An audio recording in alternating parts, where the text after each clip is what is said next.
Okay, so I thought I'd take another moment to talk about a movie that I saw recently, and I was going to do a review on it before even watching it because I anticipated this might not go down well.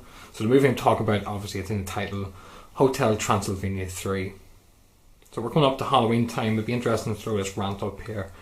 And I'm someone who was anticipating this movie, not anticipating, wrong word. I was looking forward to this movie because I enjoyed the previous ones, and I saw the second one in cinema on Halloween. It was pretty cool, and I put these movies up there. I actually put them on my top 10 Halloween list.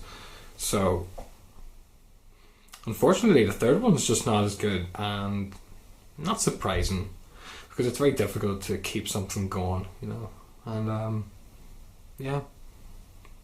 what I'm disappointed in is that all the energy about that movie kind of sunk a little bit for me. It was missing a lot of the elements, and probably because they weren't in their location for a start.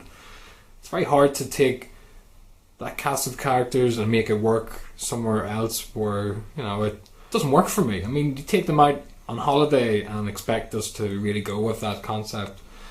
It's a hard sell, in my opinion. So anyway, the first two movies, it works because it's centered around the hotel.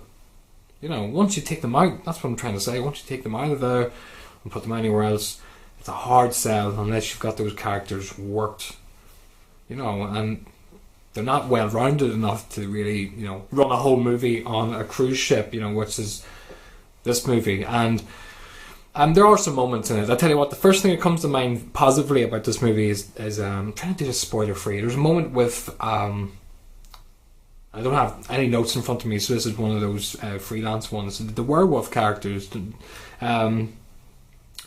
Buscemi's character, him who plays the werewolf, but his family, the mum and dad, they decide to have some quality time for themselves for once. And if you know those characters in other movies, they never have a moment's peace because of how many children I have. It's a huge litter of kids, and the expression on his face all the time, Steve Buscemi's character, he's just always just kill me, so it's funny seeing them when they get a break in this movie. It's the moment there where it was really funny, where they realised they could have a moment for themselves.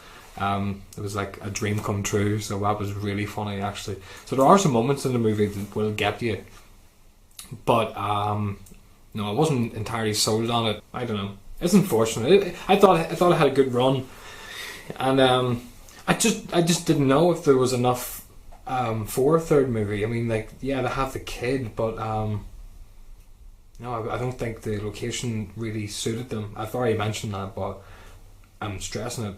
I love the characters, I like the voice actors, but you could tell throughout this movie they just weren't enjoying it. I don't know why. If I could speculate for a moment, it's probably just the script.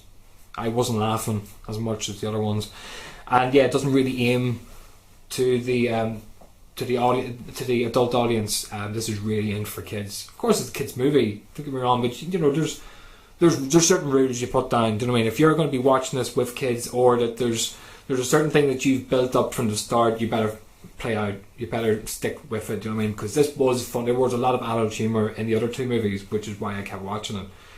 This one was just like, what the fuck? What do I mean? I was just a little bit disappointed throughout. It was like, where's the funny? Do you know what I mean? Come on, give me it. So anyway, Hotel Transylvania 3, just not really, not one that I would invest my time in. Definitely 100% check out the first two movies, because I would just say that this is just extra. I'm hoping that if there is another movie that comes after this, that it disregards or just doesn't really mention the events of the last movie, that it just moves on and kind of carries on the business of running the hotel, and that the kids, a little bit more grown up, and you've got some things to work with there. So there's hopes for this franchise, I think. And the cast of characters, if you keep them together, that'd be great. David Spade's in here as well, by the way. He plays the Invisible Man. There are some moments, they do work together quite well. I like the ensemble of characters, but I don't think they were given enough to work with here, really. I don't think the energy's in there. I didn't really sense it, because what made me laugh in the other two movies was just that energy, and it just wasn't here, unfortunately.